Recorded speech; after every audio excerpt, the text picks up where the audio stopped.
નમસ્કાર મિત્રો, સ્વાગત છે તમારું અમારી ચેનલ મનીષભાઈ ઓફિશિયલમાં। તો મિત્રો, આજકાલ સોશિયલ મીડિયાની અંદર આવા રેકોર્ડિંગ ખૂબ જ વાયરલ થાય છે અને એ રેકોર્ડિંગની અંદર પેલું નામ હોય છે મનસુખભાઈ રાઠોડનું અને આ વિડીયોમાં હરેશભાઈ લેવા પટેલ જે સુરતથી છે અને મનસુખભાઈ રાઠોડ સાથે દેવી દેવતાની વાતો કરે છે, ભગવાનની વાતો કરે છે, જેમાં મનસુખભાઈ રાઠોડનું એવું કેવું છે કે અત્યારે દશામાના વ્રત ચાલુ છે ત્યારે મહિલાઓ બધી માતાજીને પધરાવવા જાય છે ત્યારે પાણીની અંદર મહિલાઓ પડી જાય છે ત્યારે દશામાં કેમ બચાવવા નથી આવતા અને એનું એવું કેવું છે કે આજકાલ ભુવા ઉપર બધું ધતિંગ હાલે છે, બધા લોકો લૂંટે છે માતાજીના નામ ઉપર। તો મિત્રો, આખો ઓડિયો સાંભળી પછી કોમેન્ટ કરો કે જે મનસુખભાઈ અને હરેશભાઈ લેવા પટેલ બે વાતો કરે છે જે ધર્મની અને જાતિની ભગવાનની બે એના લાયક છે કે નહીં આ લોકો, તો મિત્રો ખાસ કરીને કોમેન્ટ કરવાનું ભૂલતા નહીં। અને જો મિત્રો તમે આપણી ચેનલમાં પહેલી વાર આવ્યા તો ખાસ આપણી ચેનલને સબસ્ક્રાઇબ કરવાનું ભૂલતા નહીં જેથી કરીને તમને આવા અવનવા વિડીયો મળતા રહે। તો મિત્રો સાંભળો આ રેકોર્ડિંગ અને ખાસ મિત્રો આ વિડીયોને શેર કરવાનું ભૂલતા નહીં। હેલો, નમસ્કાર સાહેબ।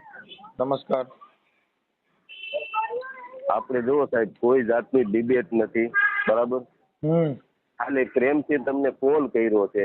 કાંઈ વાંધો નહીં, કાંઈ વાંધો નહીં કે તમારા વિડીયો મેં હું કેટલો ટાઈમ ત્યાં જોઉં છું, મને એમ થયું કે નહીં, મનસુખભાઈને મારે ખરેખર એકવાર પ્રોત્સાહન માટે કોલ કરવો જોઈએ।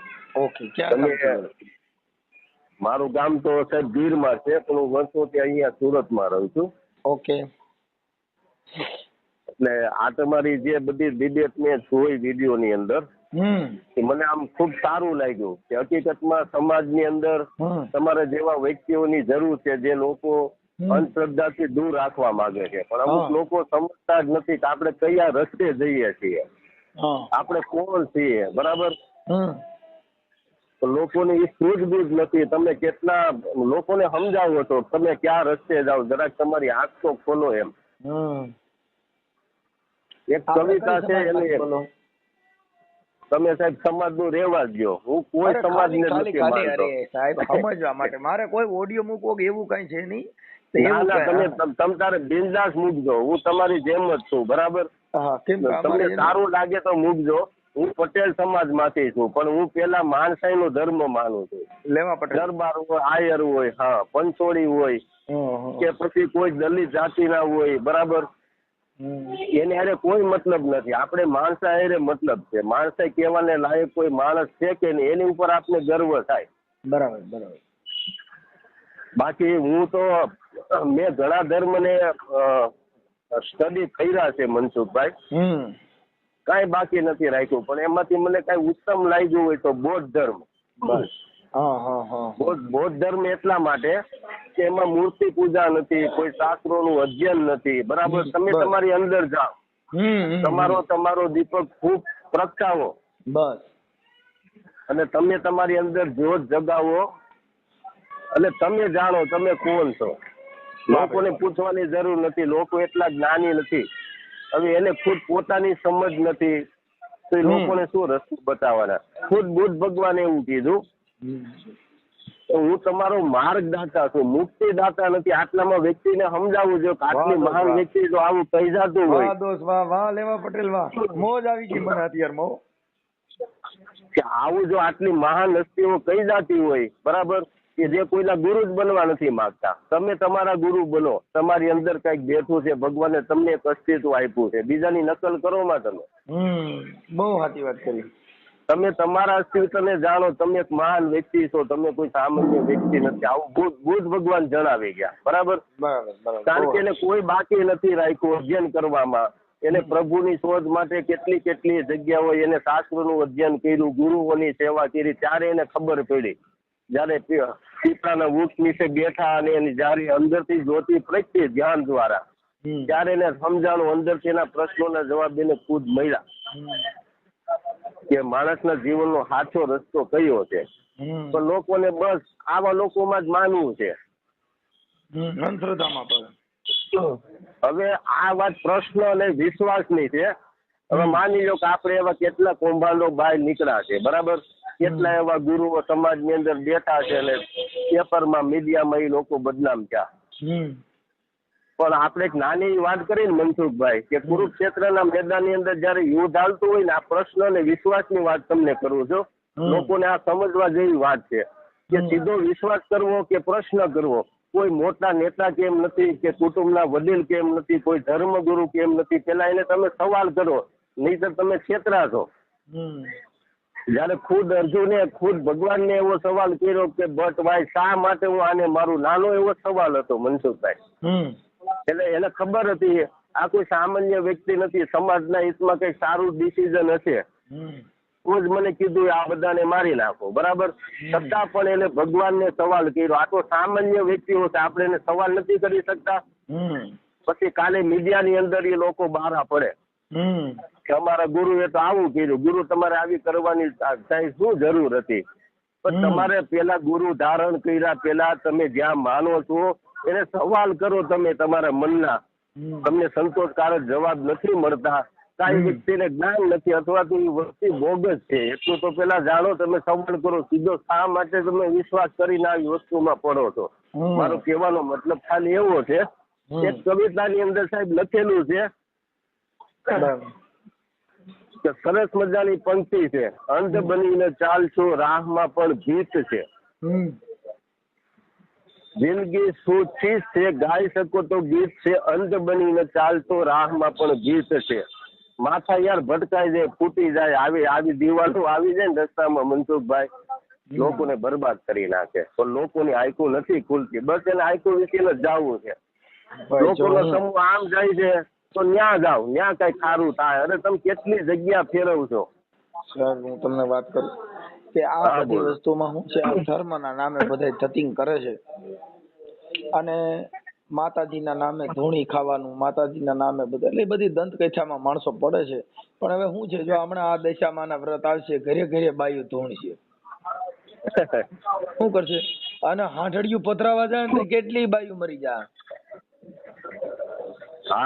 સમજી ગયા? દશામાં બસાડશે નહીં, પછી ત્યાં ફાયર બ્રિગેડ વાળા પોલીસ હાજર રહે, મૂર્તિ શેટી મુકાશે. દર વર્ષે રાજકોટ હાજી ડેમ ની અંદર ઘણા માણસો આ મૂર્તિ પથરાવામાં મરી જાય છે. અરે કેટલી એવી ઘટનાઓ બને છે સાહેબ. લોકો જાત્રામાં જાય બસું ખાબકે છે, ધક્કાધક્કીમાં લોકો મરી જાય. આપણે માની ગયા ઈ એક છે ને અકસ્માત થયો કે ભાઈ હાલો આવડા જાત્રામાં ગયા ની તો એમ નહીં, અકસ્માત થયો મનસુખભાઈ, અકસ્માત થયો વાત બરાબર છે. તો જે વ્યક્તિનું નામ લઈને જે જગ્યા ઉપર જાય છે ત્યારે એમ થાય આ વ્યક્તિ ત્યાં જાગૃત નહીં હોય, ઈ પહાડી ઇલાકા છે, બધા કેવા છે, ઈ પહાડ ઉપર જે ગાડી ચડાવે છે ઈ પહાડી ઇલાકા છે અને ખાયું જ છે એમાં. તમે સમજી ગયા? આ તો તમે જાણી જોઈને નદીમાં પથરાવા જાવ ત્યાં પરબારા દેશામાં હો ભેગા મરે. આ આપણા ગામડામાં હમણાં દેશામાં વ્રત આવશે, અહીંયા દશામાં બધી બાયુ દશામાં 9 દી રહે, ધૂણશે, બધું કરશે ને પછી મૂર્તિ નાખવા જાય ને એનો બાપ એમાં દેખા નહીં ખાડો ઊંડો કેટલો છે.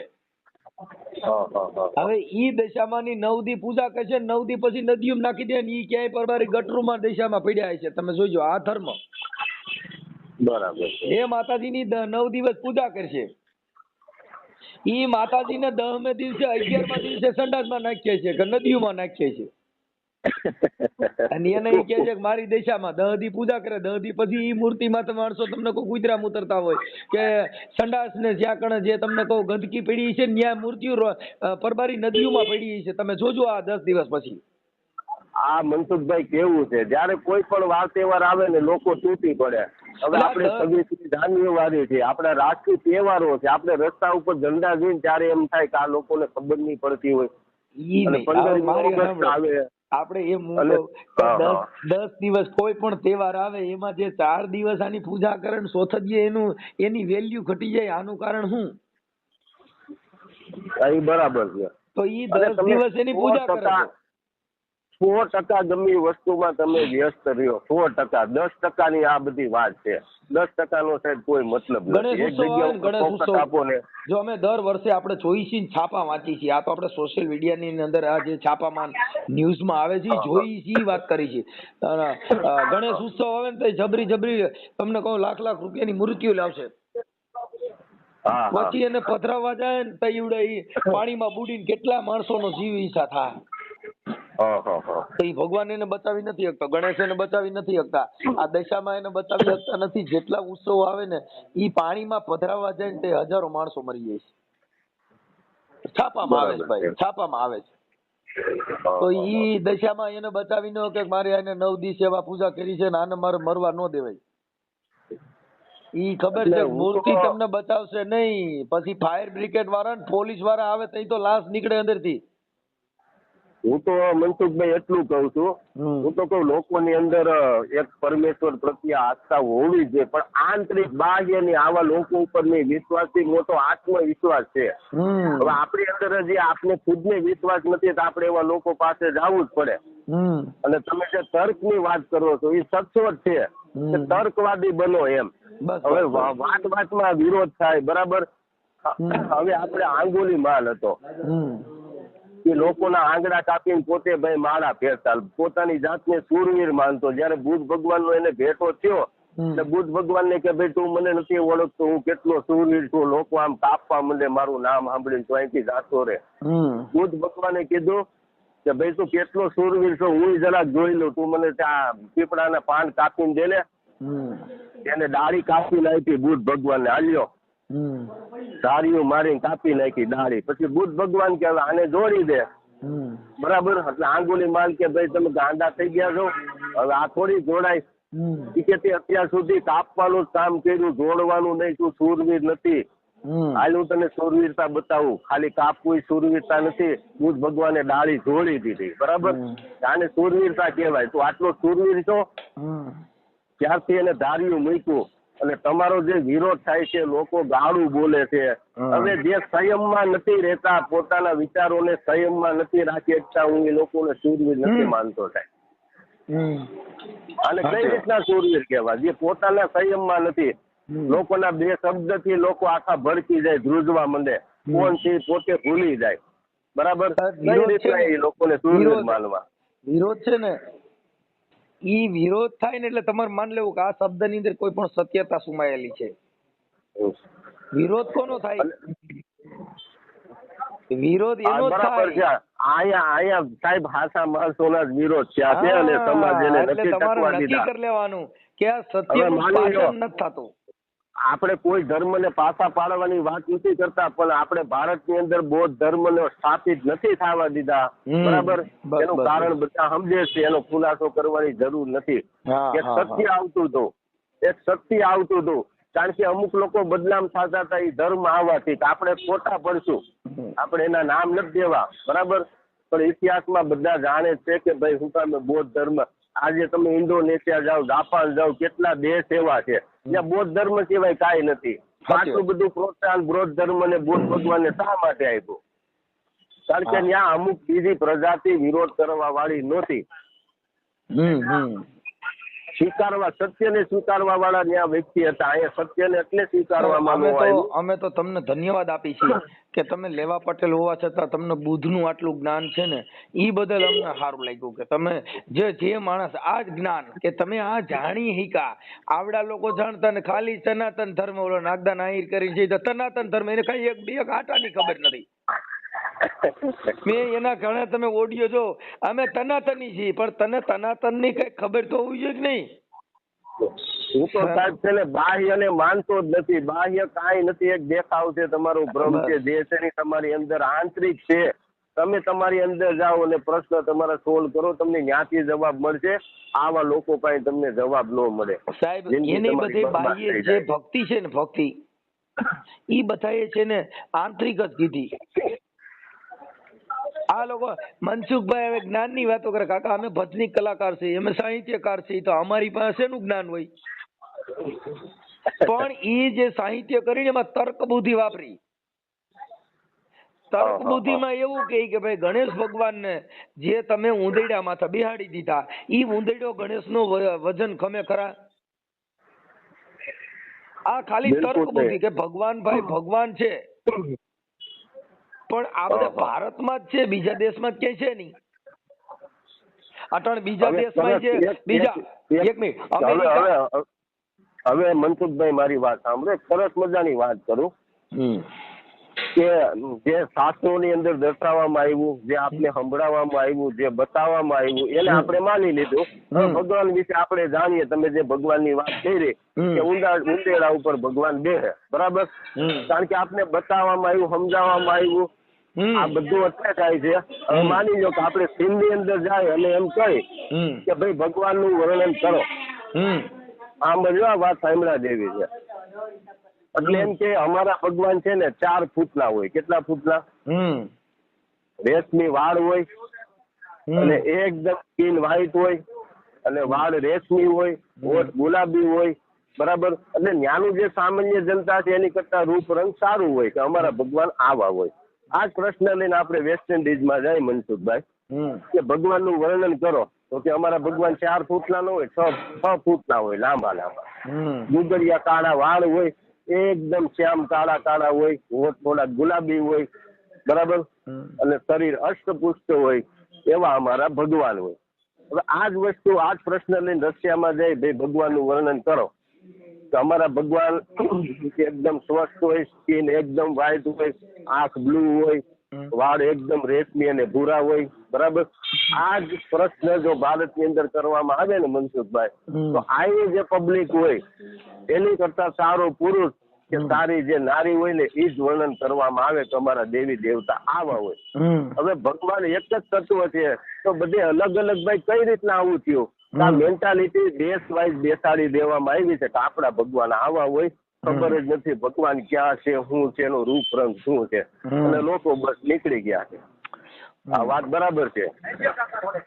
આ છે ને ભાઈ એક કામી ખાવાનું. અત્યારે જો મારી સામે 2000 ની નોટ બંધ થઈ ગઈ છે ને, હવે કોઈ મંદિરમાં જઈને પૂજારીને બેહાડીને કે તમે મારા ગુરુદેવ છો, મારે તમને 2000 ની નોટ દેવી છે, એટલે તરત જ કે આ નથી હાલતી. પ્રભુ ભગવાનને તો કઈ કરન્સી વાપરવી નથી, મારે ખાલી દક્ષિણા દેવી છે અને ક્યાંય હાલતી નથી. અને મારે ગુરુને અને ભગવાનને હાલક નો હાલે, એને તો ખાલી આપણે તો પ્રસાદ ધરવાથી મતલબ છે.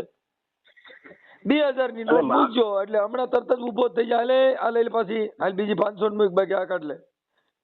અરે ભગવાન જ જો આપે છે મનસુખભાઈ, બરાબર, તો આવા લોકો પાસે માગવા શું જવાનું? ભગવાન પાસે જ માગો ને. અને ભગવાન જો આપતા હોય તો આ લોકો દાન પેટી મંદિરમાં શું કામ રાખે? એને ખબર છે ભગવાન નહીં આપે, માણસ આપશે. આ માણસ જ માણસને હેલ્પ કરશે, આ બીજું કોઈ હેલ્પ કરવા નહીં આવે. જો પરચાનો બંગો એના માટે ફેંકવો પડે કે આવડી ભોળી પ્રજા છે ને ગાડડિયા પ્રવાહ કોને ત્યાં મંદિરે જાય તો 5-10 મૂકે, પછી ત્યાં બોર્ડ માર્યું કોઈને 1 રૂપિયો અહીંયા દાન લેવાની છે, મનાય છે, જે કાંઈ તમારી યથાશક્તિ હોય દાન પેટીમાં નાખી દેવું, બાકી કોઈને ક્યાંય દેવા નહીં. એટલે દાન પેટીમાં 10 રૂપિયા જ નાખવાનો જ છે. એને જો પૂજારીને ખુદ ખબર હોય કે ભગવાન આપે છે, બરાબર, કોઈ દાન પેટી ભાઈ હું કામ મૂકે? એને ખબર છે આ લોકો જ આપશે. તમારું નામ મને ભૂલાઈ ગયું ભાઈ. હું મારું આખું નામ દર્શાવી દઉં. મારું નામ હરેશ છે અને અમારી જે સરનેમ છે કાલસરિયા છે. અને કલસરિયા જે આવે એ આહિર સમાજની અંદર આવે અને અમે લેવા પટેલ છીએ. લેવા પટેલ. હું નામ હું કીધું ભૂલાઈ ગયું પાછું નામ. હરેશભાઈ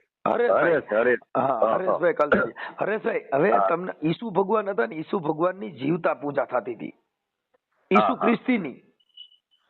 હવે ઈસુના મંદિર જીવતા તમને કહું, બધા અહીંયા કણે દર્શન કરવા જતા હતા ને, ઈસુ ભગવાને જોયું મારું દીકરું માને આ બધા કેટલા માણસો પગે લાગે છે. ઈસુના મંદિરમાં તમને કહું દર્શનની લાઈન હતી અને ઈસુ ભગવાન વડલાના થડે જઈને ઉભા રહી ગયા. હવે વાતો મૂર્તિ પૂજા હતી, ઈસુ ભગવાનની મૂર્તિની પૂજા ન્યા બધા દર્શન કરવા જતા હતા. ઈસુ ભગવાન જીવંત હતા, નાની પૂજા થતી હતી. ઈસુ ભગવાન પીપરાના થડે જઈને ઉભા રહી ગયા અને બધી લાઈન હતી ને એને જોયું તો કે બધી ઠીક મંદિરમાં તો મૂર્તિ છે કે ઈસુ ભગવાન તો સાક્ષાત અહીં ઉભા હોય એવું લાગે. તો એક જણે જઈને કીધું કે હા ઈસુ ભગવાન ખુદ આવ્યા. તો ઓલી લાઈન જે મંદિરમાં જાતી હતી ની વરી ગઈ ને આ બાજુ વહી આવી, ક્યાં કણ વડલાના થડે, પીપળાના થડે. અને ત્યાં ઈસુ ભગવાનના પગમાં મીંડ્યા પૈસા ને બધું મૂકવા અને મીંડ્યા બધા ઈસુ ને ત્યાં પગે લાગવા. પછી ઓલા અંદર જે માંગણ હતો ને, જે ઓલો પૂજારી, એને બહાર જોયું કે લાઈન કા ઓછી થઈ ગઈ, પબ્લિક આવતી બંધ થઈ ગઈ. તો બહાર નીકળીને મંદિરમાંથી બહાર નીકળીને જોયું તો ઈસુ ભગવાન ખુદ ઉભા હતા. એટલે આવડા પૂજારીએ જઈને કીધું ઈ કે ઓહો જોઉં તો ખરા ભાંડે કેવો વે ભજવો. એટલે ઓલી પબ્લિક ને ખબર પડી કે ઈસુ ભગવાન નથી, ભાંડ છે. એટલે ઓલા પાછા પૈસા બધા હતા ને બધા લઈને પાછા મંદિરમાં મીંડ્યા જવા. એટલે ભગવાન ત્યાં ખુદ ગયા ને ઓલા પૂજારીને કીધું કે તે મને ભાંડ કીધો, બાપુ મારી આવક બંધ થઈ ગઈ હતી એટલે મેં તમને ભાંડ કીધા, મને માફ કરી દેજો નકર મારું ઘર બંધ થઈ જાય. સાહેબ આને એના પોતાના પેટ હાટું થઈને ભગવાન ને ભાંડ કીધો. શું કર્યું?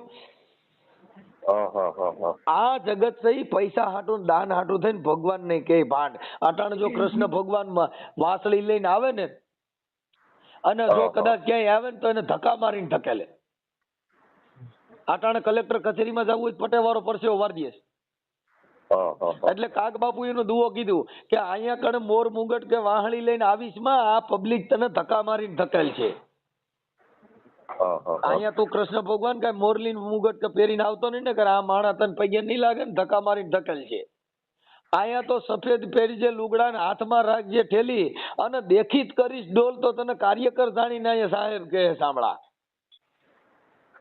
અહીંયા થોડા લુગડા પહેરજે ને મોટો કાર્યકર ને ભાજપનો નેતા થઈને આવી જાય એટલે તને કહે આવો સાહેબ. અહીંયા તો તને સાહેબ કહીને કહે સાંભળા.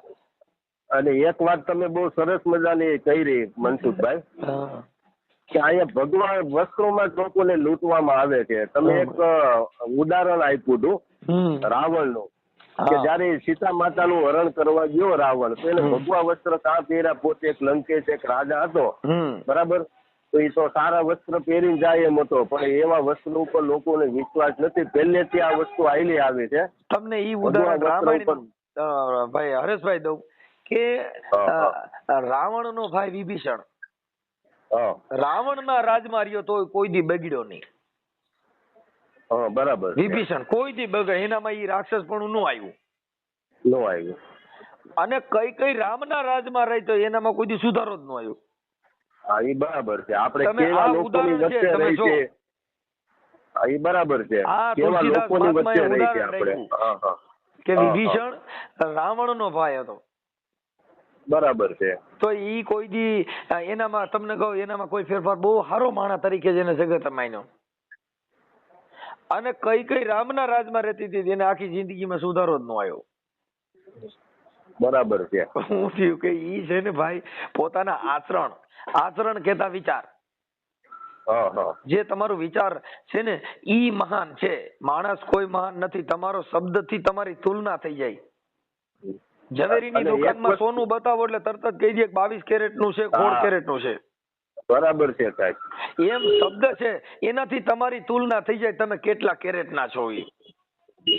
હવે વસ્તુ કેવી છે, હવે સંસ્કાર છે.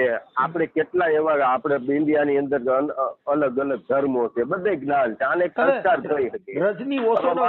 રજની ઓશોનો વાંચો તમે સાંભળો ને તમને ખબર પડે કે શું કીએ તમે. અરે સાહેબ હું છેલ્લા 18 વર્ષ ત્યાં રજનીશ ઓશોના સંપર્કમાં એના ઓડિયો હું સાંભળું છું બરાબર. તમને આજે એમ થતું છે કે આ પટેલ થઈને આજે આ બૌદ્ધ ધર્મની પાછળ કાં પડ્યો, આની પાસે બૌદ્ધ ભગવાનનું કાં જ્ઞાન છે.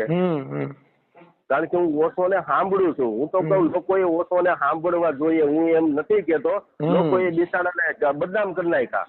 એના હું ષડયંત્ર હતી એને ખબર હતી આ ભારતમાં આવશે શું હાલત કરશે. અને હું તમને ચેલેન્જ આપી દઉં મનસુખભાઈ, આજે જો ઓછો હોત અને એની હારે જે અત્યાચાર નો થયો હોત બરાબર, એનો બહિષ્કાર કર્યો અમેરિકામાંથી, ત્યાં રજનીશપુરમ નામનું કેટલું મોટું કેટલા કિલોમીટરમાં એ સ્થાપિત કર્યું અને ત્યાંથી એને કાઢવામાં આવ્યો. રજનીશ ઓશો જયારે અહીંયા ઇન્ડિયામાં પુણે સ્થાપના કરી આશ્રમની, પછી એને અહીંના નેતા અને ધર્મગુરુએ શા માટે નો ટકવા દીધા? જે લોકો ઓશોને સાંભળે છે એને ખબર છે કે જો ઓશો ઇન્ડિયાની અંદર ટકી ગયા હોત ને તો આજે જ્યાં ધોમ જતીન કરે ને એ દુકાનો સાહેબ લોકો સુધી 700 જે નોલેજ છે ને એ નથી પહોંચ્યું, ખાલી બાહ્ય પહોંચ્યું છે. નહીં સત્ય જેમ બોલે છે ને, જો તમે રૂડું બોલશો ને તો સારા લાગશો પણ સાચું બોલશો ને તો આ જગત તમારો ટકો કરશે. અને સાચું બોલશો ને તો તમારા ભૂકા કાઢી નાખીએ. અને સત્ય સાહેબ એવું કરવું છે ને આ શૂરવીરોનું કામ છે. ઘરે ઘૂંટડા ઉતાડવા ને આ કાયરોનું કામ નથી. આ કાયરો જ વીરો છે સાહેબ. કેમ કે તમે આમ બોલ્યા, તમે આમ કર્યું. ભાઈ સત્યને તમે સમજો, એકવાર તમે સમજો કે આ શું છે પછી તમે યાર વિરોધ કરો. એટલે બાપા આ છે ને આ જગત એને નથી ગળે ઉતરે એવું. કેમ કે આને પરચો જ જોઈશે. આને કરોડપતિ બનવું પણ દેવના પૈસે. એને માતાજી પણ લઈ લેવું. મેલડીમાં ની ભક્તિ કરે. હમણાં મને કાલ છે ને એક ભાઈ નો ફોન હતો વાલ્મીક નો. ઈ વડોદરાના કોક છે ને તાંત્રિક છે. એને મેલડીમાં નું 84 ખાતું લેવા માટે કઈક ડબલીમાં કે મને દેવનું કઈક મંત્ર દીધા તો 25,000 રૂપિયા લીધા. હવે 84 ખાતાનું દેવ ડબલીમાં હમાડી દીધું. આવડો આ ઘેલાગ્રો બોલ્યો હા હા ડબલીમાં 84 દેવનું ખાતું દઈ દીધું ને એને 25,000 રૂપિયા લીધા. મને કે મારે એમાં ફરિયાદ કરવી. મેં કીધું હવે મને તું નંબર દીજે, પણ એ ભૂવો હજી ફોન ઉપાડતો નથી. હા હા એનું રેકોર્ડિંગ મારી પાસે પડ્યું સમજ્યા. એટલે એને મારે ચડાવવું છે કે મારે તને વિદ્યા દેખાડવી કેવી હોય. હા હા સાહેબ બહુ લોલમ લોલ હાલે છે. અને આ પબ્લિક એવી છે કે માણસો આસ્થા ને ધર્મ ને એ વિશ્વાસની પાછળ બિહાડી દીધા બધીને. તમે કોઈ મંદિરમાં જાઓ ને એટલે તમને પેલો ગલકું ઈ જ ઘાલવામાં આવશે. તમે વિશ્વાસ રાખો એટલે હું તમે હલી ચલી ન શકો. વિશ્વાસ નામનો જે કિલ્લો ખોઈ દીધો છે ને એટલે માણસો મરે છે બધા વિશ્વાસથી. એટલે પેલી વાત તો એ છે, તમે સાહેબ ગમે એ જગ્યાએ જાઓ, હું તો કહું તમે આસ્થા રાખો, પણ પેલા પ્રશ્ન કરો. તમે જે વ્યક્તિને તમે માનવાના છો કે ગુરુ ધારણ કરવાના છો, બરાબર, પેલા તમારા મનની અંદર જે પ્રશ્નો તમને હક નથી લેવા દેતા, એના જવાબ તમને સંતોષકારક જો ન મળતા, એના પરિણામ ન મળતા હોય તો એ વસ્તુ મૂકી દેવાય. જો આમ કેમ મારી વાત સાંભળો કે આજે હું છું, મને પ્રશ્ન પૂછે હું જવાબ બધા આપી દઉં, પણ એનાથી હું મારાથી કઈ સુધારો નહીં આવે. સુધારો એના મનથી જ આવશે.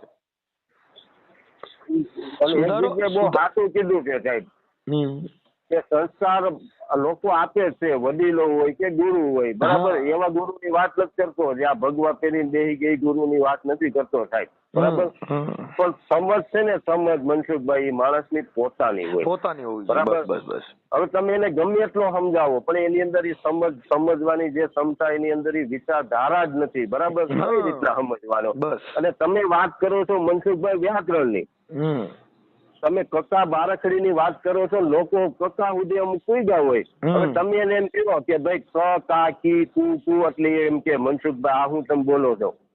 અરે ભાઈ આ હું ક કા કી બોલું છું, બારાક્ષરી બોલું છું. એટલે ઓલો ખાલી કલમ ખડીઓ આવતો હોય ને તમને શું કે મનસુખભાઈ આવું ન હોય, તમે રહેવા દો, તમે તમારું પોતાનું જ આવ્યા. અને એમાં જો તમે વ્યાકરણ લઈને બેસી જાઓ, લોકોની સમજમાં ઉતરવાનું જ નથી, તમને ગાઈડ જ દે, તમારો વિરોધ કરશે. પણ લોકો જે અહીંયા સુધી પહોંચ્યા છે, હું તો કહું વાક એનોય નથી. હવે એની એટલી સમજ છે, બરાબર, એટલે તમને બીજો શું જવાબ દેવાના? એની અંદર જે હોય એ બહાર આવે, બરાબર. જે નથી એ કઈ ઉછીનું લેવા જવાનું કે મનસુખભાઈ મને થોડુંક નોલેજ આપો ને. તોય અત્યારે મારી વાત સાંભળો કે ટેકનોલોજી, યુટ્યુબ આ જે છે ને, એનાથી માણસોમાં ઘણો સુધારો આવ્યો, જાજો સુધારો આવ્યો. શું કામ કે એને સાંભળવા મળ્યું, જાણવા મળ્યું. પેલા તો આ કઈ હતું જ નહીં ને ભાઈ. બિચારા પત્ર વ્યવહાર કરતા, ત્યારે પત્ર વ્યવહાર કરતા, કઈ હતું જ નહીં. તે પછી દોરડા વાળા, તાર વાળા ફોન આવ્યા. આટણે તો તમને કહો આ બધું ગૂગલ માં જેનું નામ નાખો એનો ફોટો આવી જાય, બરાબર છે. આ ભગવાન કોણ? ઈ વાત છે. તો આવડા તો તોય માં પથ્થરમાં જઈને પૂછે છે કે મને કઈક દને, મારા ઘરે દીકરો નથી. એટલે પણ તમે બુદ્ધિ વગેરે ના, ઈની પાસે દીકરો ન્યા હોય, ઈ પથ્થરમાં જડાણા હોય. આવું છે સાહેબ, પથ્થરે જઈને પગ્યા લાગે. શું કરે? ઠીક છે હરેશભાઈ, આપણે સુરતમાં ક્યાં રહ્યો? હું સાહેબ સુરતમાં કામરેજ રહું છું, કોલવડમાં. અને મારું કામ છે ચશ્માનું. આપણે નંબરના જે ચશ્મા આવે એ આપણે ચશ્મા બનાવીએ. બરાબર. તો તમે ભણેલ લઈશો ભાઈ? ના સાહેબ, હું ભણેલ નથી. તો હું માની લો ને 8 ભણ્યો હતો, એ પાછો 8 નપાસ છે. મને એવું નથી લાગતું ભણતર જરૂરી છે. ભણતર બહુ જરૂરી છે. ના પણ એ 8 ભણ્યા ને તોય આ બધી વસ્તુ છે ને, ઈ એટલું ભણતર સિવાય કોઈ દી કાઈ ન થાય ભાઈ. હું તમને કીધું શિક્ષણ છે ને ઈ મહાજ્ઞાન. એક રીતના આ જો ઈ તમારી વાત 100% સાચી છે. અહીંયા આપણે જ્ઞાનનો બહુ અભાવ છે. અહીંયા શિક્ષિત લોકો નથી. જેટલા માતાજીના ભુવા આય છે, તમે મારી વાત સાંભળો હરેશભાઈ, 1 મિનિટ રોકું તમને. જેટલા માતાજીના ભુવા ધૂણતા છે, ઈ એકય કોલેજ કરેલ નહીં હોય. કે એને છે ને કે ઉચ્ચ પાયરીનું શિક્ષણ એને મેળવેલું નહીં હોય. જો મોટો ભણેલ કદાચ ભૂવો થાય તો એને માનસિક બીમારી હોય.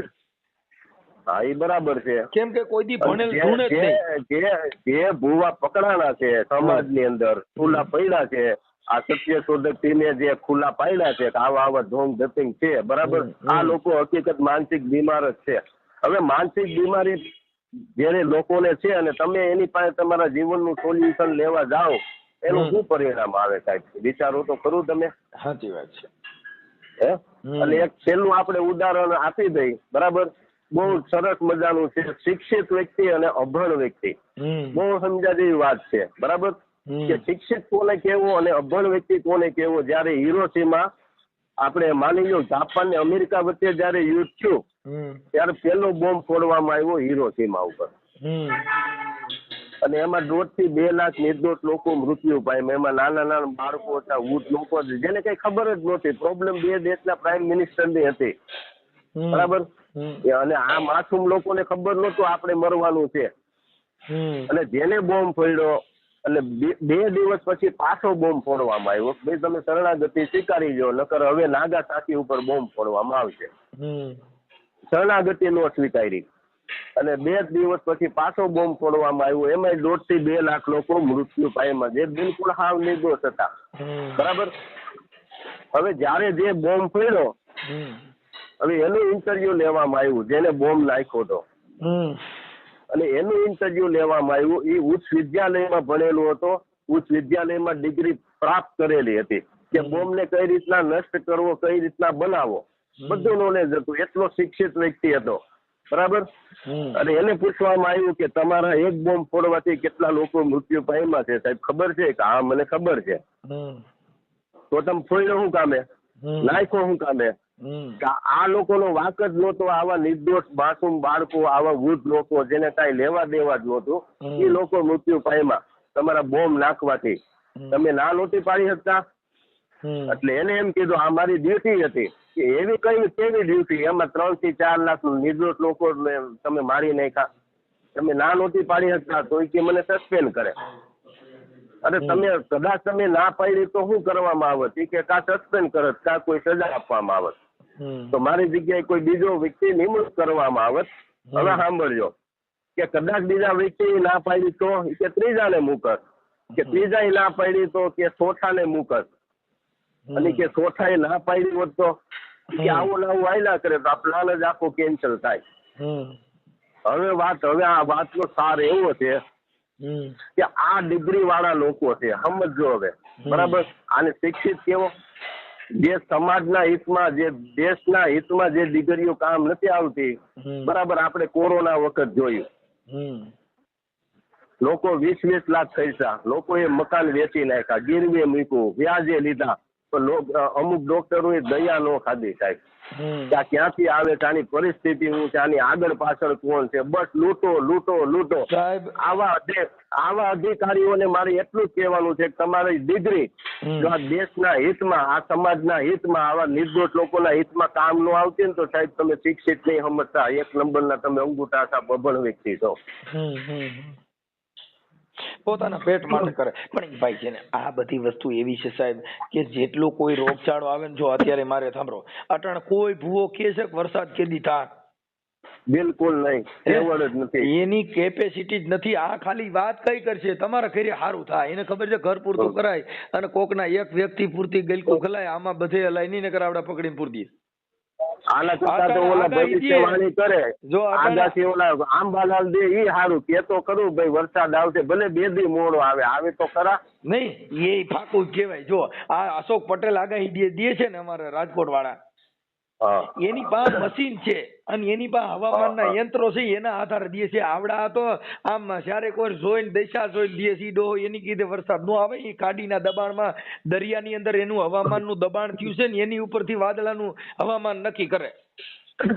આવડા છે ને દેશ જોઈને દે, જાણી માતાજીને ભૂવો હોય એમ, અને હવામાન જોઈએ. હવે તો તમારો ધોમ તડકાની સાઈઝ કીધી હોય કે આજ વરસાદ થાય તો એ થાય. અરે સાહેબ આ એવા ટેકનિશિયન લોકો હોય, આ લોકોને જાણતા જ હોય. જે વિજ્ઞાન સંશોધનથી જે આગાહી દેવામાં આવે ને ભાઈ, ઈ સાચી પડે.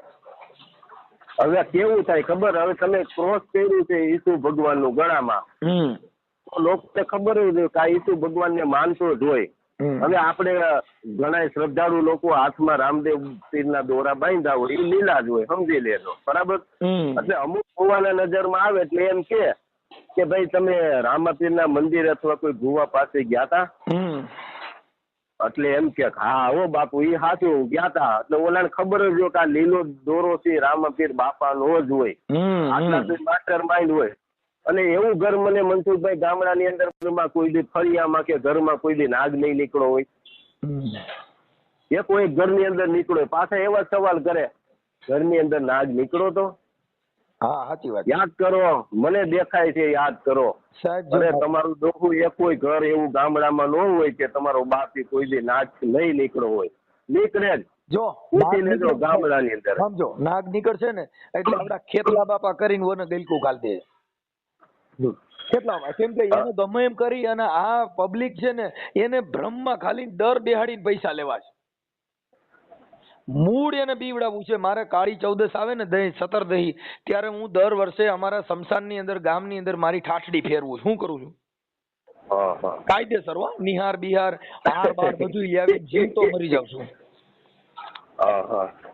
પણ હું મહાન બન્યો હોઉં ને તો મારા ઘરેથી, કેમ કે જેના ઘર પરિવાર અમારે જે ઘરેથી મારી બાઈ છે ને ઈ મહાન છે કે હું આટલું બધું થાય છે ને તોય મારા ઘરેથી મને પ્રોત્સાહન મળે છે. હવે આવડા જે કરણ સાથળિયા ને ભાઈ ઓલો નાગદાન એનું ઘરમાં એક દોરો હાલતું નથી ને ઈવડા ઈ સનાતન ધર્મ ના ઠેકા લઈને નીકળી પડ્યા છે. શું છે હવે ઈ ખાલી પબ્લિક ને એવા ભરમાવા માંગે સનાતન ધર્મ ની એને ખબર જ નથી. તમે એને પૂછો ગંગા સતી પાનભાઈ શું કીધું એટલે ખબર નથી. ગંગા સતીએ શું કીધું કરણ સાથળિયા ખાલી ફોન કરીને પૂછો કે કરણભાઈ ગંગા સતીએ શું ભજનમાં કીધું છે પૂછજો તમે એને. ખાલી મોવારા વધારી ચશ્મા પહેરીને એક્ટિંગ કરતા જ આવડે. તને આ ધર્મની ખબર ન હોય તું નીકળી પડ્યો છો ખાલી યુટ્યુબ ચલાવવા આટું થઈને, પણ શબ્દ તો પૂછ કોક ને કે આ મહાપુરુષોએ શું કીધું છે. એટલે આ બધી વસ્તુ છે. જો અત્યારે મારી અટાણી સનાતન ધર્મની વાતો કરી છે કે આપણે કોઈ દેવી દેવસ્થાનની વાત કરું છું. જ્યારે કોરોના કાળ આવ્યો ત્યારે બધાય મંદિરની અંદર ભારતના બંધારણ આર્ટિકલ 144 મુજબ મોદી સાહેબે કીધું કે ભાઈ ભારતની અંદર બધે તમે 144 લગાડી દો, કોઈને 4 જણાને ભેગું નહીં થવાનું. ત્યારે પોલીસ જ બધે ગામડે બધે ધ્યાન આપ્યું અને કાયદો વ્યવસ્થાનું પાલન કરાવ્યું. બરાબર છે. બધાય માતાજીઓ બધાય ભગવાને પૂછડી હકેલ લીધી કે આમાં બારું નીકળાય નહીં. નકર તમને કહું મોટા મોટા સંતોને બહાર નીકળવાની મનાઈ હતી અને જો નીકળવું હોય તો ગવર્નમેન્ટ નું લાયસન્સ લેવું પડતું હતું. સુરત વાળા હતા અહીંયા ગામડે નહોતા આવી શકતા, ખબર છે? હા બરાબર છે. કોઈ બિચારા હાલીને ખેતરોમાંથી આવતા હતા, બાકી રોડ હલાતું નહોતું. હાલો. હા સાહેબ. મારું કહેવાનું એમ થાય તઈ બધા ક્યાં ગયા હતા આ ભુવાન દાખલા જે બધું વધશે બરાબર, ત્યારે તમારે સમાજના હિતમાં કઈક કરવાની જરૂર હતી. ત્યારે તમે કોરોના નો ભગાવે એક આડો એવો નો નીકળો ચાલો હું ભગાવું છું, આ 10 દિવસમાં હાવ નાબૂદ થઈ જાય કોરોના. તઈ બધા ક્યાં ગયા હતા? તઈ બધાની શક્તિ ક્યાં ગઈ હતી? લોકોને આટલું થઈ જાય છતાંય નથી સમજાતું આપણે શું કરી કેવા લોકો પાસે જાય છે. સરકારે વેક્સિન મંગાવ્યું ને બધાને વેક્સિન ના ઇન્જેક્શન દેવા પડ્યા. બરાબર છે. અહીંયા આ પબ્લિક નું ના રોગ કંટ્રોલ થયો. હવે આવડા અટાણે પાછું જ્યાં બધું મોકરું મેદાન થયું તરત ધૂણીને કે ખમા મેલડી બોલવો એ મેં મટાડ્યું હતું. એટલે પાકા માર માને હું તો બંધ થઈ જા, તને તારા ઘરની ખબર નથી અને હાલી જ મળ્યા છો હારાવ. આવું છે ભાઈ, એટલે અમે થાકી ગયા. મૂળ આ કંટાળો હું છે કે આવડા લોકો આ પબ્લિક ને ભરમાવીને પૈસા લેવા છે. ઠીક છે, આ તો અંધશ્રદ્ધા છે, માણસો કરે એનાથી કોઈ મતલબ નથી. અને હજી એક કોક ધૂણીને કહે ને કે ભાઈ હવે શું થવાનું ખાલી એ ભુવા રહ્યા ને ભુવા એના છોકરાની વોવે 125 ના કેસ કર્યા ને બિચારા ની લાઈન માં ઉભા અને એ બીજાને કહે છે કે મારું સમાધાન કરી દો. મારી પાસે એવા કેટલી ના ફોન આવે એટલે હું એને ફોન માં કહું, પછી ઘણા મને યુટ્યુબ માં કોમેન્ટ મારે તમે છે ને વાતમાં માતાજી નું હું કામ ગયો એલા ઈવડે એટલે મારી પાસે પુરાવા છે. ભુવેના છોકરાની વહુ રિયામણે જાય ને 125 ના કેસ કર્યા ત્યાં ભુવે કોર્ટમાં જાય તો ત્યાં જજ પાસે ધોણીને કેતો નથી ખમા હું મેલડી બોલવું ને મારી આવતી મુદત કેસ પૂરો થઈ જાય ત્યાં ઓલા વકીલ ને દલીલ કરી પડે ત્યાં તને અંદર સાંભળે નહીં. નહીં ત્યાં આ લોકોની શક્તિ ક્યાં વહી જતી છે, શું થઈ જતી છે મનસુખભાઈ કે પછી કઈ હશે જ નહીં પાખંડ છે આ. કેમ કે પબ્લિક આનો મતલબ એવો થાય ને કાંઈ છે જ નહીં. જેલમાં ભાઈ હું કામ જાય એને વકીલ હું કામ રાખવો પડે? સીધો ભગવાન કોન્ટેક્ટ કરીને ભાઈ આપણે જેલમાં જવાનું નથી થતું, ત્યાં સુધી મને પૂગવા દેવાનું થતું જ નથી. અત્યારે ભાઈ કોર્ટમાં ઉભા રહે છે ક્રાઇમ કરી. ભાઈ સાચો ખોટો કેસ થાય ને કદાચ કોઈ માણસ આમ ધૃણા રાખે, અમારી સમાજ જાજામાં જાજી તમને કહું અત્યારે બૌદ્ધ ધર્મ સ્વીકારવા માંડી. શું કામ? કે આ હિન્દુ ધર્મના જાતિ ભેદભાવ છે. હિન્દુ ધર્મના જાતિ ભેદભાવ થી ત્રણ બૌદ્ધ ધર્મ સ્વીકારવા. અમારી સમાજ જાજી ક્રિશ્ચિયન બની ગઈ. અમારી સમાજ આથી જાજા છે ને ઇસ્લામમાં વયા ગયા. અત્યારે અમારી સમાજ બૌદ્ધમાં મીડી જવા. શું કામ? કે ઈ જાતિ ધર્મ પરિવર્તન મીડિયા કરવા. શું કામ? કે આવડા ધર્મના ત્રાસથી આવડા લોકો બધા મીડિયા તમને કહું ધર્મ પરિવર્તન કરવા. કેમ કે તમે એને સ્વીકારતા જ નથી. હવે આપણે જે બાબા સાહેબ આંબેડકર ની વાત કરી, બરાબર, સંવિધાન પહેલા, બરાબર, ત્યારે જે હકીસા માંગ્યા જે આ દલિત સમાજો માટે, અમને મંદિરમાં પ્રવેશ કરવા દેવો, બરાબર, અમને હિન્દુ ધર્મ ની અંદર જે સુવિધાઓ છે બધી આપવામાં આવે, બધી જગ્યા ઉપર જવા દેવામાં આવે, બરાબર, અમે તમારા પક્ષમાં છે. બાબા સાહેબ આંબેડકરે એવો વિરોધ નહોતો કર્યો. આ બૌદ્ધ ધર્મ પછી સ્થાપવામાં આવ્યો, કારણ કે હિન્દુ ધર્મ એ સંભાળ્યા નહીં, બરાબર. મુસ્લિમ ધર્મ ઉપર એને વિશ્વાસ નહોતો કે આ લોકોનો વિશ્વાસ કર્યા જેવો નથી, આપણે હિન્દુ ધર્મમાં આપણે જાય. અને ત્યાં ભાઈ ઘણા કાલાવાલા કર્યા, બરાબર, પણ એને સ્વીકાર્યું જ નહીં. ભાઈ અમારા મંદિરમાં આ પછી કુવાના પાણી પીવાનું ઈ ભાઈ ઈ નો મેળ આવે, બાકી બધું મેળ આવે, બરાબર. પછી બાબા સાહેબે સ્ટડી કરીને પછી કીધું આપણે બૌદ્ધ ધર્મનો સ્વીકાર કરો. શું કામે? ત્યાં કોઈ નાત જાતનો કોઈ જાતનો ભેદ નથી, ત્યાં બધા વર્ણ હરખા છે. બસ બસ બસ બસ, બહુ સારી વાત કરી.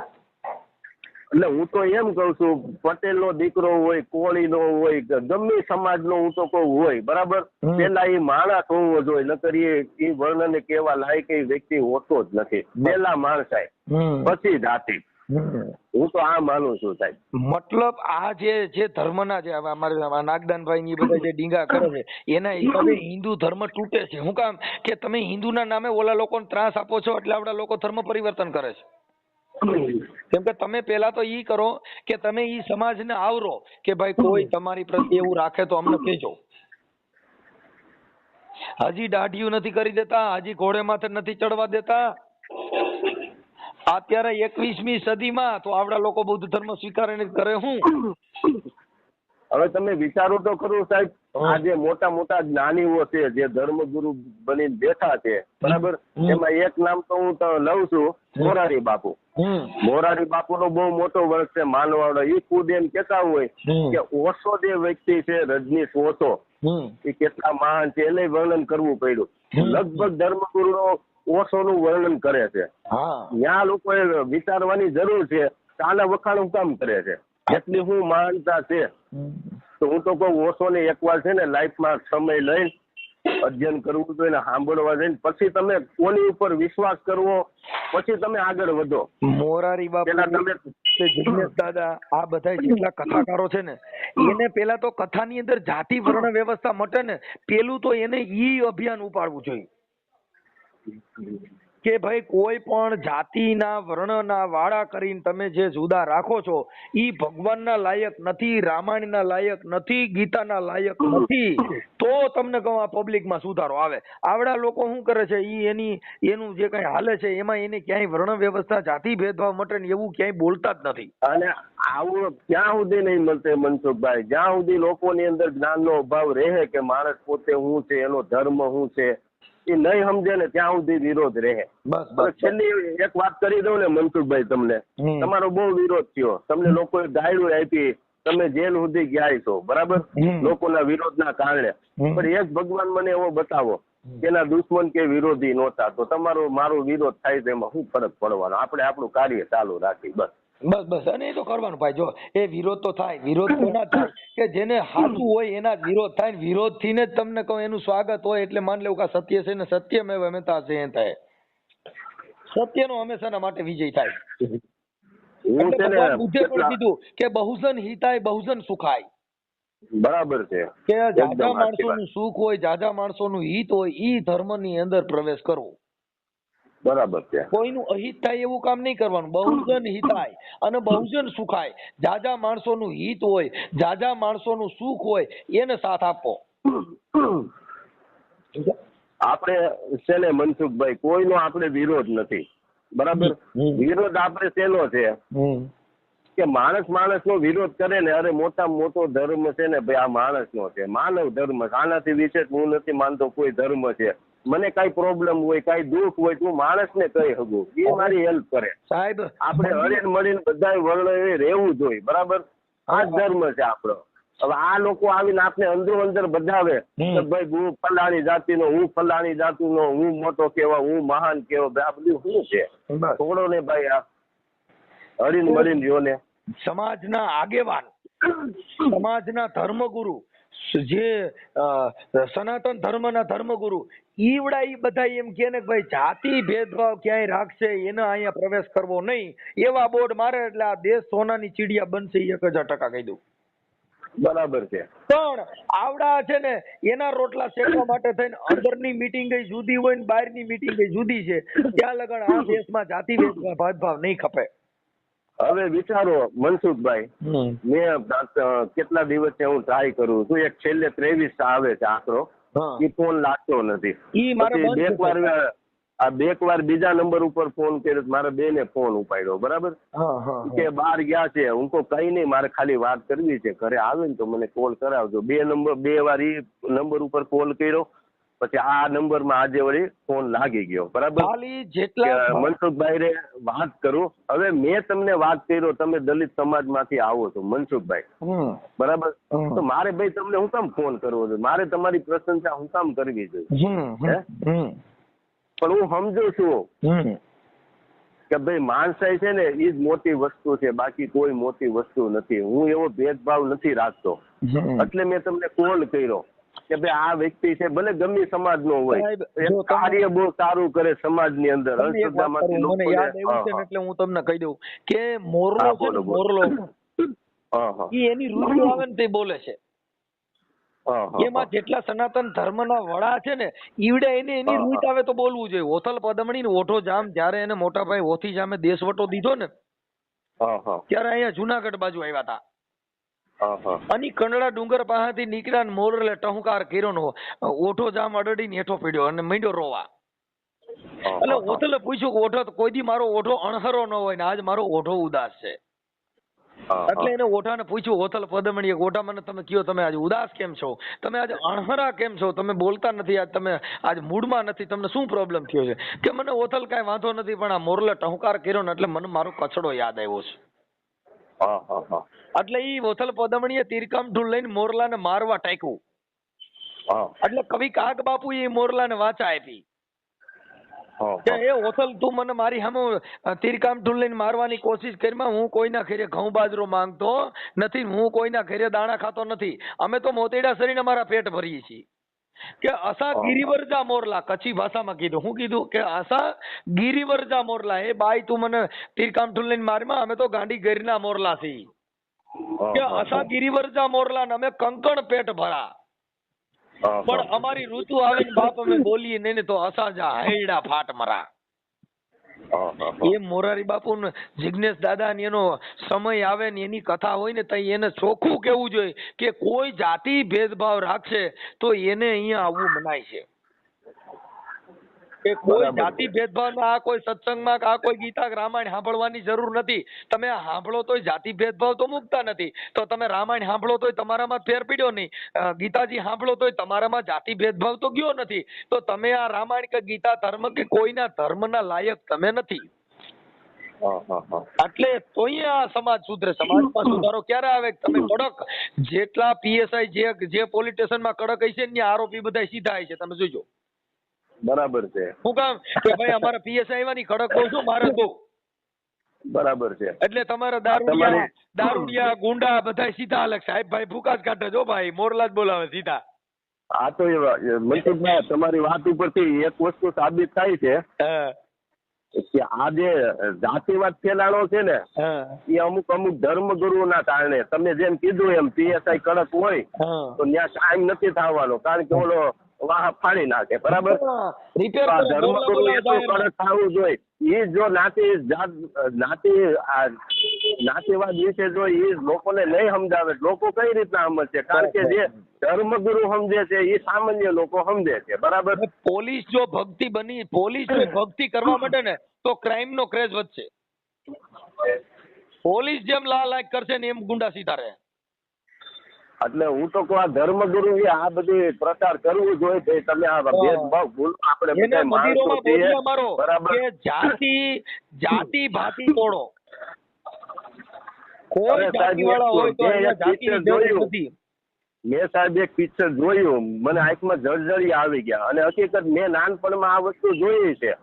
શુદ્ર પિક્ચર છે શુદ્ર પિક્ચર હા. બરાબર હા. જે દલિત સમાજ ઉપર હું અત્યાચાર થયો છે બરાબર હું એમ નથી કહેતો કે દલિત સમાજે બધાય ભેગા મળીને પર્સનલી એમને પિક્ચર બનાવી નાખ્યું. મેં ખુદ મારી નજરે જોયું છે જ્યારે હું નાનો 5 વર્ષનો હતો ત્યારનું મને યાદ છે. આજે મારી ઉંમર 44 વર્ષ થઈ છે મનસુખભાઈ બરાબર. ત્યારે હું ગામડામાં હતો. હું 7 વર્ષ સુધી ગામડામાં રહ્યો. પછી અમે લોકો સુરત આવી ગયા.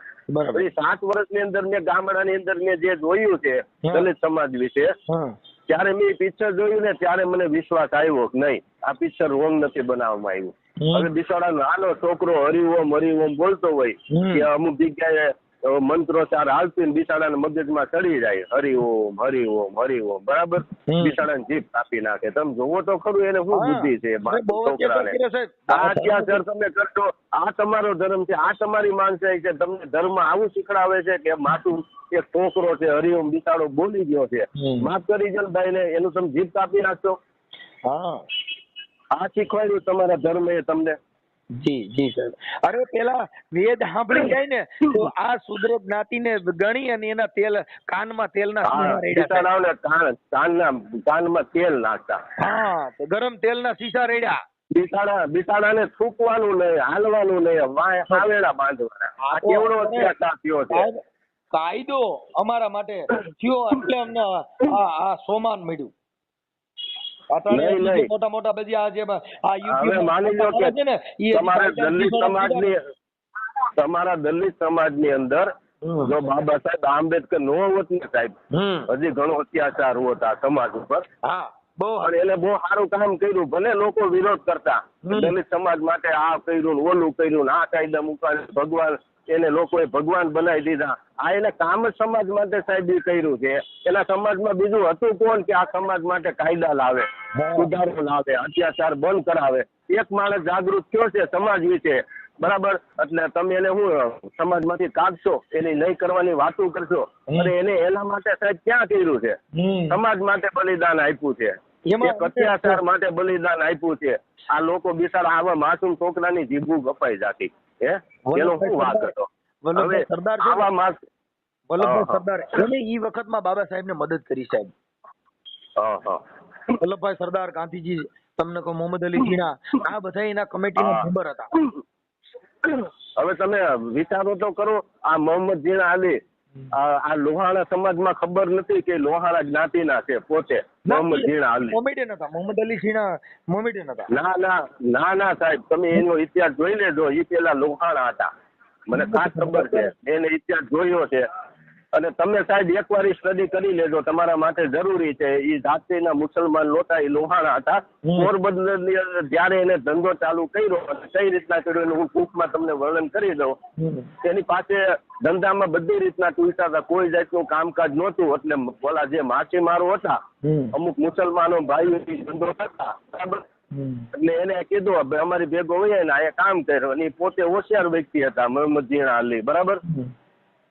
એટલે પછી એને ધીમે ધીમે એમાં ધંધામાં વિકાસ કર્યો અને લોહાણા જાતિ એનો બહિષ્કાર કર્યો. આપણા જનોઈ વાળા આપણો ધર્મ છે બરાબર તો આપણે આ કામ ન કરી શકીએ. એટલે મોહમ્મદ જીના અલી એવું કીધું કે ભાઈ હું તમારા સમાજનો છું. જયારે હેરાન થતો ત્યારે તમે કોઈ ન આવ્યા મારી મદદ માટે. આજે આ સમાજે મને મદદ કરી છે તમે એમ કહો આ ધંધો બંધ કરી દો બરાબર. તો હવે તમે જ મને કહો શું કરવું? એટલે એને કીધું તું આ ધંધો ચાલુ રાખે તો તું સમાજમાંથી નીકળી જા. પછી એને મુસ્લિમ ધર્મ અંગીકાર કર્યો. આ ઇતિહાસ જરાક મનસુખભાઈ તમે સ્ટડી કરી લેજો બરાબર. કારણ કે હું સ્ટડી કરીને તમને કહું છું એટલા માટે. હવે આપણે છે ને તમારા આ તમે જે આપણે ચર્ચા થઈ જો સારી લાગી હોય તો તમે તમારો ફોટો મોકલજો. હું મારી YouTube ચેનલ ઉપર ચડાવીશ.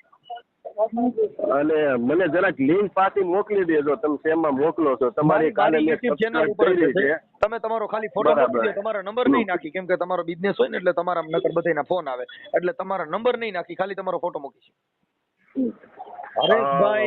હરેશભાઈ અટક કઈ કીધી? કાલસરિયા. હા, હરેશભાઈ કાલસરિયા, લેવા પટેલ, સુરત થી. હા હા. અને સાહેબ એક રિક્વેસ્ટ છે મારી તમને. મારી પાસે જે હોય એવું તમને આપું, બરાબર? હવે બાબા સાહેબે ભણતર આપ્યું સમાજને, સમજી લેજો. જાગૃત કર્યા દલિત સમાજને કે ભાઈ ભણો, બરાબર, તો તમે આગળ વધશો, નકર આ તમે આ હાવેલા ધૈણા કરશો, બરાબર? આપણું કામ આ નથી. આપને એક અધિકાર છે, આપણે પોતે માણસ થઈ, તમે ભણશો તો કઈક કરશો. એમ તમે સમાજને અત્યારે જાગૃત કરો છો અંધશ્રદ્ધા વિશે, એ તમારી પાસે છે. અને મારી પાસે સાહેબ ચશ્મા છે, બરાબર? એટલે મારી એક રિક્વેસ્ટ છે, ગમે ત્યારે તમે સાહેબ સુરતમાં આવો ને, તમને દૂરના નંબર નથી, મેં જોયું, નજીકના નંબર તમને હશે વાંચવા લખવામાં. નથી ભાઈ, મારો નંબર જ નથી. નજીકના પણ નંબર નથી, નજીકનું બ્લર નથી દેખાતું તમને વાંચો લખો ત્યારે? મને કોઈ જાતનો પ્રોબ્લેમ નથી. નહીં, તો તમારા આંખનું વિઝન બહુ સારું કહેવાય ઉંમર પ્રમાણે. નકર મારી એક રિક્વેસ્ટ હતી, હું તમને ખાલી 40 વર્ષ, ના તો 40 વર્ષ એટલે માની લો ને બોર્ડર લાઈન કહેવાય. 40 વર્ષ પછી નજીકના ચશ્મા આવે, પછી લોકોને ઝાંખું દેખાય, બરાબર? તો કઈ વાંધો નહીં. નકર મારી એક ઈચ્છા હતી કે હું તમને એક મારા તરફથી ચશ્મા બનાવી દઉં. મારા દીકરા, મારા પરિવારમાં અમારે છે ને પાન, બીડી, ગુટખા, સિગરેટ જેનું વ્યસન જ નથી. બરાબર. ખાલી અમે જે સ્ટેજ પ્રોગ્રામમાં ભજન ને લોક ડાયરો કરવા જઈએ ને રાતે અમારે ચા જોઈએ. એવું છે એમ ને? મારો છોકરો હાઈએસ્ટ કલાકાર છે, અંકિત રાઠોડ. યુટ્યુબમાં લખશો ને અંકિત રાઠોડ. ના, મેં એનું પણ સ્ટડી કર્યું, જોયું. કારણ કે એક વિડીયોમાં તમે એનું આપેલું હતું કે મારો છોકરો છે ભાઈ, એ સાહિત્યકાર છે, ભજનકાર છે, બરાબર? લોક ડાયરાનો કલાકાર છે. મારો દીકરો છે ને એ હાઈએસ્ટ કલાકાર છે, ચોથી સમિતિનો કલાકાર છે. મેં એનું પણ જોયું, મેં એના અમુક ભજનો સાંભળ્યા, બરાબર? વાંધો નહીં. નકર મારી એક એવી ઈચ્છા હતી કે હું તમને મારા તરફથી એક ચશ્મા બનાવી દઉં, પણ તમને નંબર જ નથી તો કઈ પ્રશ્ન નથી. ઓલા ફેશનના ચશ્મા દીજો એક ખારા. નહીં, મસ્ત. હું તમને એક રેબનના ચશ્મા હું તમને આપીશ, રેબન કંપનીના, બરાબર? બસ. અને સુરતમાં ગમે ત્યારે મનસુખભાઈ આવો ને તો સમજજો, તમારો એક મિત્ર અહીં સુરતમાં તમારી રાહ જોવે છે. તમે ચોક્કસ એકવાર મને મળજો. હો હરેશભાઈ, હું તમારો નંબર જ સેવ કરી લઉં છું.